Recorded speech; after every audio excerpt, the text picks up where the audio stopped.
Assalamualaikum warahmatullahi wabarakatuh. Alhamdulillahi rabbil alamin. Allahumma salli wa sallim wa barik ala nabiyyina Muhammadin. Syukur alhamdulillah atas segala nikmat yang diberikan Allah. Salawat serta salam senantiasa tercurahkan kepada Rasulullah Muhammad sallallahu alaihi wasallam. Saya sampaikan secara pribadi jazakumullah khairan katsira fid dunya wal akhirah kepada semua pihak yang telah membantu terlaksananya kegiatan ini, utamanya Ustadz Khairul Anam, Ustadz Syarif yang telah membantu dari awal mempersiapkan kegiatan kajian kita pada pagi hari ini.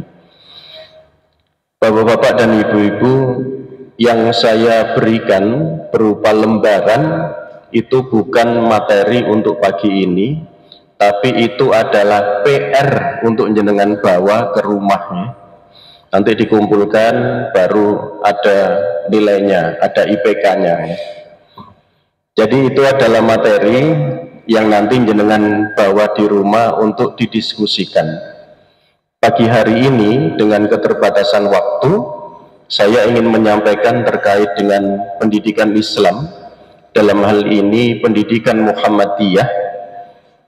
Dan hari ini kami mendapatkan amanah di Majelis Dikdasmen PDM Kota Mojokerto bersama Ustadz Khairul Anam untuk membantu pengembangan pendidikan di Muhammadiyah. Sebagaimana kita ketahui di Kota Mojokerto, baik dari ummahat, ibu-ibu Aisyah atau bapak-bapak di Muhammadiyah, ada PAUD, ada TK, ada SD, ada SMP, SMA, dan SMK Muhammadiyah di Kota Mojokerto. Nah, ini kami berusaha untuk mengembangkan, kami berusaha untuk memajukan pendidikan formal di sekolah-sekolah Muhammadiyah di Kota Mojokerto.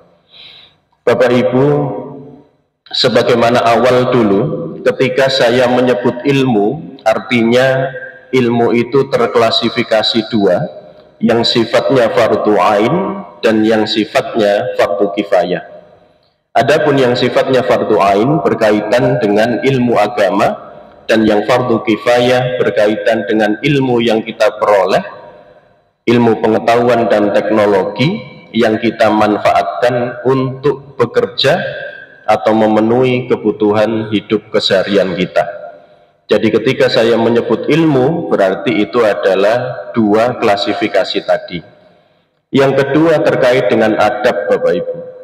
Adab, sebagaimana saya sampaikan, adab berdasarkan pendapat Sayyid Naqib Al-Atas diberikan gambaran yang cukup syumul, cukup ringan, cukup sempurna untuk kita. Orang yang mulia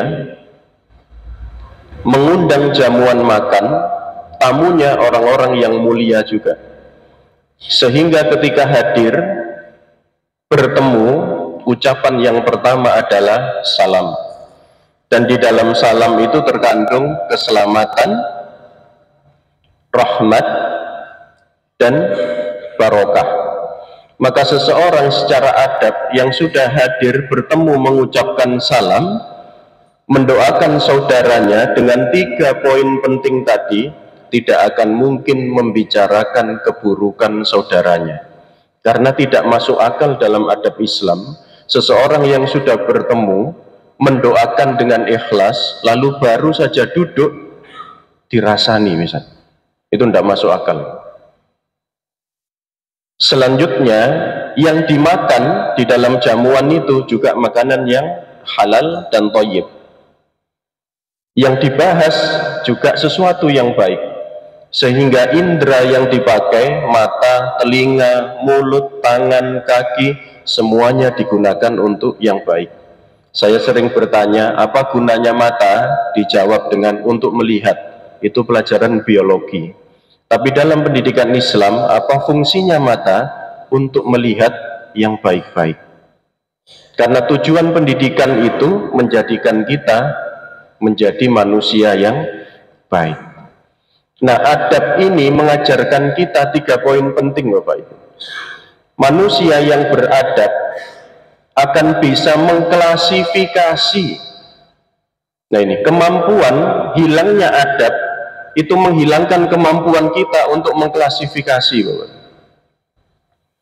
Dan seseorang yang tidak mampu mengklasifikasi, mengurutkan mana yang afdol, mana yang lebih utama, dia tidak akan bisa adil dalam hidupnya.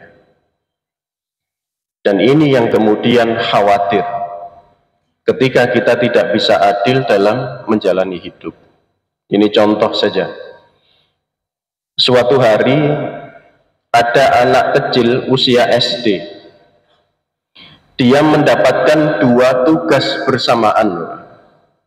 Yang pertama diperintah oleh abinya, oleh bapaknya, oleh abahnya. Yang kedua diperintah oleh kakeknya, bersamaan ini waktunya. Ketika kemudian anak kecil ini diperintah membeli sesuatu dari sebuah toko, setelah beli kemudian kembali, abahnya bertanya, "Duh, pesanannya abah mana?" Kata anak kecil ini, "Yo aku membelikan kakek dulu dong. Lah kakek setiap nyuruh loh ngasih uang. Lah abah ndak ngasih uang ya terakhir." Ternyata sejak kecil Bapak Ibu, anak-anak itu sudah tertanam apa? Yang pertama, materialisme. Yang harus didahulukan itu yang ngasih uang, transaksional. Wallahu a'lam siapa yang mulai mengajari ini, tapi hal itu bisa jadi kemampuan klasifikasinya hilang. Contoh, ada seorang ummahat, ada seorang ibu yang bingung. Bingung kenapa? Berbenturan antara 2 kepentingan. Kepentingan pekerjaan dengan kepentingan suaminya. Bahasa kerennya ada conflict of interest. Maka ketika kemudian seorang istri ini beradab, seorang ibu ini memahami adab, maka dia akan berusaha mengklasifikasi mana yang harus didahulukan, mana yang lebih afdal, mendahulukan pekerjaannya atau mendahulukan suaminya. Ketika muncul persoalan lagi, ada anak yang baru lulus SMK, ingin kuliah. Bapaknya memilih jurusan A, ibunya ingin anaknya di jurusan B. Manut siapa? Siapa Bapak Ibu?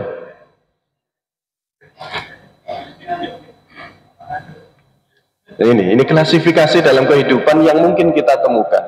Ketika kita tidak memahami adabnya, tidak mampu mengklasifikasikannya, maka kemudian kita tidak bisa menjadi manusia yang adil. Sebagaimana kita diingatkan, nah ini pendiri negeri ini, saya dulu membaca tafsir Pancasila itu, nggumun Bapak Ibu. Orang dulu itu tidak ada AI, ya. Google juga belum ada. Bagaimana kemudian bisa secerdas itu? Jika bukan karena pertolongan Allah, keikhlasan dalam berjuang, merumuskan 5 kalimat Pancasila itu juga tidak mudah. Kenapa manusia yang adil dan beradab? Ternyata sambungannya ini. Orang itu tidak akan bisa adil kalau tidak beradab. Disebut orang biadab ketika dia tidak bisa adil. Ada ketersambungan yang kuat. Seperti ketika kita diingatkan bagaimana Kiai Haji Ahmad Dahlan mengajarkan ada 3 surat yang seringkali diulang-ulang. Yang pertama adalah semangat al-ma'un, kemudian al-asr, dan yang seringkali ketika kita baca ada orang yang menyebut, wah ini ayat Muhammadiyah nih, kenapa nih? Wal takum minkum ummatu yad'una ilal khair, al-ayah. 3 ini diulang-ulang ketika kemudian sampai berpekan-pekan, ada yang menyebutkan berbulan-bulan sampai bosan. Namun ketika hal itu ditanyakan, yang menjadi pertanyaan adalah pertanyaan balik. Bagaimana dengan fakir, miskin, anak yatim? Sudahkah kita urusi? Ada ketersambungan antara, ada jembatan yang kuat di dalam surat Wal Asri. Wal asri innal insana lafi khusrin illa, semua manusia itu rugi kecuali illal ladzina amanu wa amilus shalihat, kecuali orang yang beriman dan beramal soleh. Ada yang menyebutkan antara iman dengan amal soleh itu seperti orang yang berteori dengan praktek, harus sama. Teori tok, ya, dengan ketika ketemu seseorang yang ketika argumentasinya begitu mumbul-mumbul, tapi ketika beramal, gak wis aku repot ya. Perasaan jenengan bagaimana? Nah, ini ada ketersambungan. Bahkan kita juga dalam dunia pendidikan ada imtak, ada iptek. Iman dan takwa, ada ilmu pengetahuan dan teknologi hari ini. Oleh karena itu Bapak dan Ibu, tidak ada kata lain yang bisa merubah kondisi umat Islam yang hari ini banyak dalam keterpurukan. Dipilih satu bagian yang juga sangat penting, dan sinyal itu, klasifikasi ataupun pengurutan itu sudah muncul sejak awal, yakni dengan pendidikan. Dan ini yang dipilih awal oleh Muhammadiyah, sehingga beliau Kiai Haji Ahmad Dahlan memberikan contoh bagaimana pendidikan di Muhammadiyah.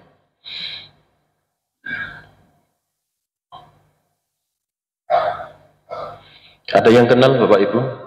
Mungkin ada saudara. Pada masa itu Bapak Ibu, klasifikasi sudah dilakukan. Kenapa pendidikan menjadi hal yang sangat penting? Umat Islam abad 20 mengalami stagnasi sosial dan pendidikan. Segregasi pendidikan itu terjadi. Ada dikotomi pendidikan, disparitas yang tidak sesuai, sehingga menyebabkan pada waktu itu seolah-olah bahwa yang boleh pintar itu hanya orang-orang Belanda, dan hanya orang-orang tertentu saja dengan jabatan tertentu yang dibutuhkan oleh Belanda. Selain itu tidak. Sistem pendidikan terkait dengan pendidikan Belanda dengan zendingnya, kemudian pendidikan pesantren dengan tradisinya, kemudian muncul gagasan baru, yaitu mereformasi melalui pendidikan dan amal sosial. Ini latar belakang terkait dengan hal tersebut. Dan kenapa ketika kemudian hal itu menjadi penting, kita diingatkan di dalam surat At-Taubah ayat 33 dan juga di dalam hadis. Kita baca dua ayat ini terjemahnya. Huwallazi arsala rasulahu bil huda wa dinil haq liyudhhirahu 'ala dini kulli walau karihal musyrikun. Atau ada juga yang biasanya menggunakan ini sebagai muqaddimah. Huwallazi arsala rasulahu bil huda wa dinil haq liyudhhirahu 'ala dini kulli wa kafa billahi syahida. Kita perhatikan dua ayat ini. Dikatakan bahwa agama yang benar untuk dimenangkan oleh Allah atas segala agama. Jadi Islam ini adalah agama yang paling benar dan akan dimenangkan oleh Allah atas segala agama. Namun Kiai Haji Ahmad Dahlan melihatnya, katanya Islam itu dimenangkan atas seluruh agama. Namun realitanya kenapa umat Islam justru yang dijajah? Ini menjadi pemikiran beliau. Bahkan di dalam hadis, al-Islam ya'lu wa la yu'la alaih. Islam itu tinggi dan tidak ada yang lebih tinggi darinya. Dan realita itu, subhanallah, sampai hari ini kita melihat bagaimana kondisi umat Islam. Palestina sampai hari ini belum tuntas. Informasi yang terbunuh, ini tidak berbicara angka Bapak Ibu, berbicara nyawa. Praktis hampir 60.000 nyawa melayang di perang yang ini saja, belum yang dulu-dulu. Dan 60.000 itu nyawa Bapak Ibu. Sampai hari ini belum tuntas. Belum perang-perang yang lain, yang terdekat ternyata sudah cukup dekat ini dengan kita di Asia Tenggara, gitu. Siapa yang ramai hari ini Bapak Ibu? Thailand dengan Kamboja. Kinten-kinten roketnya mboten nyasar meriki ya. Sudah dekat sekali. Dulu kita mikir Rusia Ukraina, walah waduh. Palestina Israel Iran, waduh, dekat sekarang. Kamboja dan Thailand mulai tembak-tembakan. Sebagaimana kita ketahui dalam geopolitik, Kamboja disokong oleh siapa? Negara besar, Cina. Thailand disokong oleh siapa? Amerika dan sekutunya. Kira-kira ketika dua negara besar itu ikut masuk untuk jualan, tidakkah akan semakin melebar? Nah, ini yang kemudian mengingatkan kita Bapak Ibu. Saya ingin memberikan gambaran pendidikan di Cina.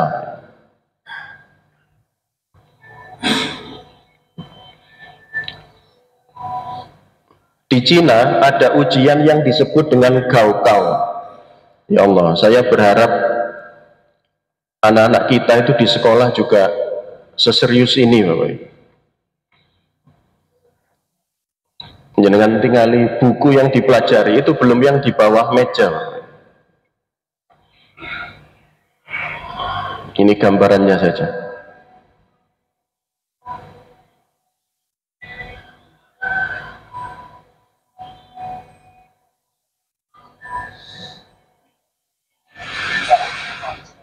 Sama ya dengan sekolah di Indonesia ya.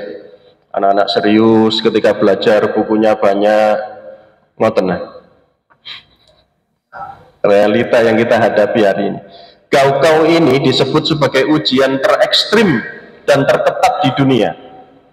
Ketika anak-anak berangkat ujian dikawal oleh polisi, naik bus. Sampai di sekolah kondisi harus tenang. Bahkan ketika misalkan ujian Gaokao-nya di sini, kendaraan yang lewat di depan kita ini akan diarahkan jalurnya, tidak boleh lewat. Bahkan yang luar biasa, pesawat yang jalurnya di atas sekolah itu ganggu suaranya, dialihkan. Bahkan beberapa penerbangan dihentikan demi ujian. Polisi sudah menunggu di luar. Ketika ada yang curang, dipenjara. Ya nopo Indonesia ngoten. Ngerpek ya penjara. Kinten-kinten tinggal berapa di kelas ya. Ini Cina, ujian masuk universitas. Tidak kalah jauh dengan Korea Selatan. Korea Selatan juga mengalami hal yang sama kaitannya dengan ujian.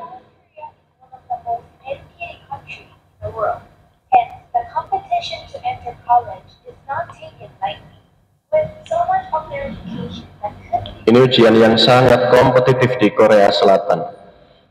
Dan uniknya Bapak Ibu, negara semaju Korea Selatan itu ternyata masih juga percaya perdukunan.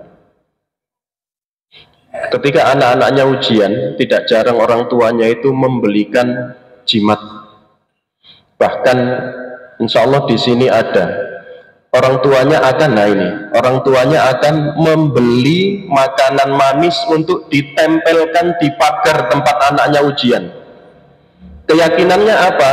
Karena itu lengket, harapannya ilmu yang dipelajari anaknya sehari 12 jam belajar, itu lengket, melekat di otaknya. Tapi pun ditiru loh ya. Mungkin wayane ujian jenengan beto matu mongso ya. Templek no, waduh, saged rame ini. Negara semaju Korea Selatan pun masih percaya hal demikian. Kalau yang saya ketahui di Indonesia itu ya sempat ada hal seperti itu juga. Ada yang bawa beras ketan, beras warna kuning, macam-macam. Nah, ini diantaranya. Nah, mereka sampai makanan yang disiapkan untuk anaknya itu didoakan dulu supaya makanannya nanti membantu anaknya lulus ujian masuk universitas. Bahkan beberapa orang tua itu ditanya, Anda pergi kemana saja untuk beribadah? Semua tempat ibadah saya datangi. Saya tidak tahu mana yang akan mengabulkan, tapi semua saya mintai. Ampun jenengan tiru ya. Yen wayane anakku cak mlebu UNER, mlebu ITS, mlebu Brawijaya, mlebu ITB, Kewabe. Nang dia sampean, nang Kelenteng wis, nang gereja kene wis, Al Hidayah ya wis. Kacau ini pendidikan kita kalau begini. Ini contoh saja perbandingan begitu dahsyatnya ujian masuk universitas di sana. Sementara ya Allah, kadang kita menemukan anak-anak kita ketika UAS, ketika ujian, sewantai pol seperti tidak ada ujian. Ketika ujian nasional sudah tidak ada, benar-benar sewantai pol anak-anak, merdeka betul. Betul-betul merdeka. Sampai-sampai kemudian kita menemukan, nah ini, anak-anak kecil di Jepang, Bapak Ibu, berangkat sekolah sendiri, kemudian di dalam kereta api atau tram baca buku, Bapak Ibu. Negara semaju Jepang. Anak-anak kita apa yang dibuka? Statue, ternyata anak-anak ya. Ini Jepang, negara yang maju seperti ini, kultur atau budaya keilmuannya. Ini Indonesia dulu, Bapak Ibu. 1984.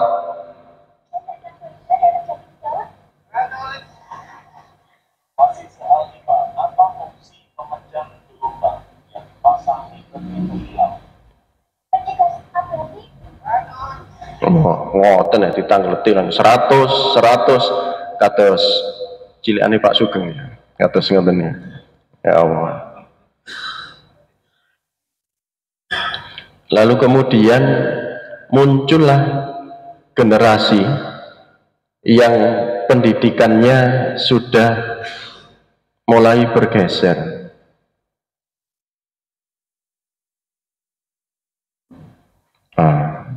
Baik, saya tutup saja. Ketika ditanya 6 tambah 10 berapa? 60. Sekali lagi, 6 tambah 10 berapa? Iya, 60. Kepanjangan dari MPR apa? Apa ya? Jangan bayangkan. Itu kondisi real hari ini, Bapak Ibu.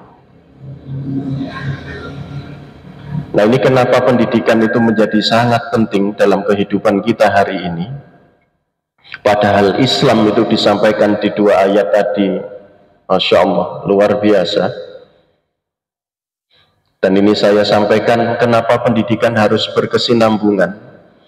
Karena khawatirnya ketika pendidikan tidak dilaksanakan berkesinambungan, bahkan disampaikan kepada kita, pendidikan itu mulai kita lahir sampai kita mati.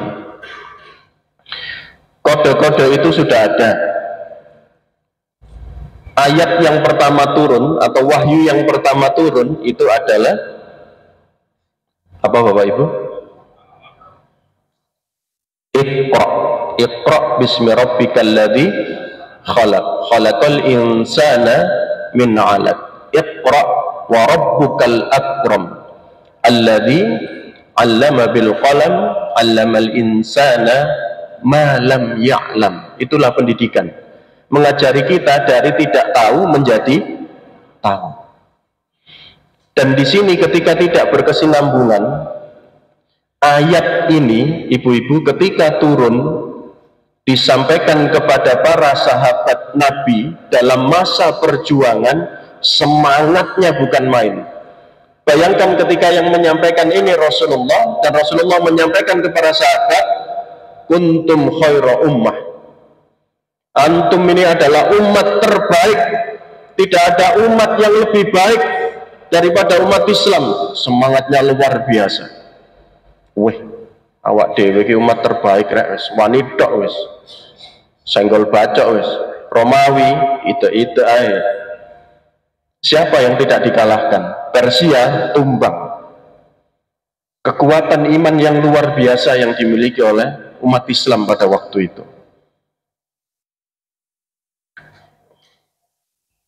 Kemudian surat Al-Baqarah ayat 143. Demikian pula kami telah menjadikan kamu umat Islam, umat pertengahan, agar kamu menjadi saksi atas perbuatan manusia dan Rasul menjadi saksi atas perbuatan kamu.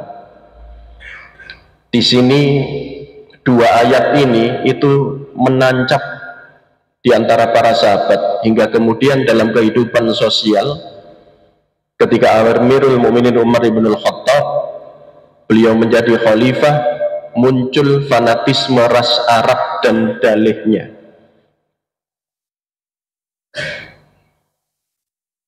Dan saya akhiri dengan hadis ini, insya Allah tidak asing dengan jenengan. Sebaik-baik manusia adalah generasiku. Ini yang disampaikan Rasulullah.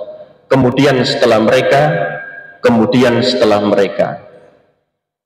Ada penjelasan terkait dengan hal tersebut, bahwa sebaik-baik generasiku adalah generasi sahabat, kemudian setelah mereka tabi'in, kemudian setelah itu tabi'ut tabi'in. Namun ada juga ulama yang berpendapat bahwa disebut generasi terbaik 3 kurun waktu itu, yakni adalah masa Rasulullah, masa Khalifah Abu Bakar As-Siddiq, dan masa Khalifah Umar bin Khattab. Setelah itu bukan, wallahu alam. Dan ini adalah ikhtilaf pendapat ulama. Jangan bayangkan, yang menyampaikan Rasulullah menyampaikan kepada jenengan ayat-ayat tadi, antum itu orang terbaik, antum generasi terbaik, antum adalah generasi terbaik, disampaikan hal itu. Perasaan apa yang muncul ketika kemudian umat Islam berjuang? Semangatnya luar biasa. Namun ketika kemudian di era, ya ini tadi saya sampaikan, kekhalifahan Sayyidina Umar bin Khattab, muncul pergeseran. Nah ini kenapa kita butuh pendidikan itu berkesinambungan, dan gurunya juga guru yang kuat, pemimpin yang kuat. Apa yang terjadi? Mulai muncul orang-orang Arab tidak pernah merasakan kenikmatan ketika menaklukkan Persia atau Romawi dengan banyaknya harta yang dimiliki. Bukan hanya harta, termasuk wanita yang ditangkap. Ini bukan main-main. Yang ditangkap itu adalah ras Romawi dan ras Persia. Kita bisa membandingkan, misalkan kita menyerang Eropa kemudian kita kuasai, maka para sahabat Nabi pada waktu itu ada juga yang menyampaikan, kulo niku gampang kegoda wong wedok Kanjeng Nabi. Kulo nek tumut niki alasan mawon. Kulo nek tumut perang niku wedi katut wong wedok. Jenengan tingali ta tiang Eropa niku kados ngoten ya, kalau bahasa kita mungkin begitu. Dan ketika itu terjadi, benar terjadi Bapak Ibu. Kembali minum khamr ketika kesenangan itu datang. Membagi-bagikan wanita itu secara serampangan. Sing apik tak gowo, liyane gowon wis. Logika kita seperti itu. Dan ketika diingatkan oleh sahabat yang lain yang masih lurus, apa yang dia katakan? Dalil ini dipakai. Jangan bayangkan, dituturi justru dalil. Loh, awak dewi gila disebutkan Kanjeng Nabi umat terbaik kan? Mosok dihukum gitu kalau kalimat kita. Kita ini kan umat terbaik. Apakah kita akan dihakimi dari kesalahan kita? Mulai fanatisme Arabnya muncul. Bahkan terkait dengan pembagian harta dan lain sebagainya, sudah tidak lagi memakai apa yang pernah diajarkan Rasulullah. maka disinilah guru terbaik muncul. Saya baca di dalam buku ini salah satu buku yang pertama saya baca tentang Sayyidina Umar bin Khattab. Judulnya saja, Allah telah menempatkan kebenaran di lidah dan di hati Umar bin Khattab. Dan tidak ada yang berani ketika yang mengingatkan adalah khalifah, lebih-lebih itu adalah Umar bin Khattab. Nah, di sini kita diingatkan Bapak dan Ibu, 2 menit lagi kita diingatkan bahwa pendidikan harus berkesinambungan. Orang yang tidak mau melanjutkan pendidikannya, saya tidak berbicara pendidikan formalnya, saya berbicara keilmuan yang harus terus kita serap melalui majelis taklim dan lain sebagainya, maka dikhawatirkan kita akan jatuh kepada apa? Fa'alhamaha fujuraha wa taqwaha, fujurnya yang didahulukan. Ini yang dikhawatirkan, sehingga kemudian kita kehilangan kemampuan untuk klasifikasi mana yang lebih afdol. Sehingga kita diingatkan juga, diantaranya Imam Al-Qurtubi, Bapak Ibu silakan dihitung usia kita berapa dibandingkan dengan usia meninggalnya Rasulullah Shallallahu Alaihi Wasallam. Kemudian jenengan pertimbangkan juga kitab apa yang harus jenengan baca di usia sekarang. Karena yang dikhawatirkan apa? Dengan bertambahnya usia kita, ternyata klasifikasi kita kecolongan. Anak-anak itu lebih senang baca novel dibandingkan baca tafsir Al-Quran. Sementara klasifikasinya mana yang harus dilebih dahulukan? Apakah memahami Al-Quran dulu atau memahami novelnya dulu? Ini klasifikasi yang hilang di antara kita. Anak-anak muda lebih utama mana? Cangkruk di warung kopi sampai pagi, atau mereka datang ke majelis ilmu? Klasifikasinya mulai hilang. Ini diantara pentingnya adab dalam kehidupan kita. Insya Allah ini sedikit yang bisa saya sampaikan Bapak Ibu terkait dengan pendidikan harus terus berkesinambungan. Jangan lelah untuk mencari ilmu, jangan lelah untuk mengamalkan adab. Insya Allah demikian yang bisa saya sampaikan, dan di rumah sudah saya siapkan modul, nanti boleh diskusi dengan keluarga. Ihdinas siratal mustaqim. Wassalamualaikum warahmatullahi wabarakatuh.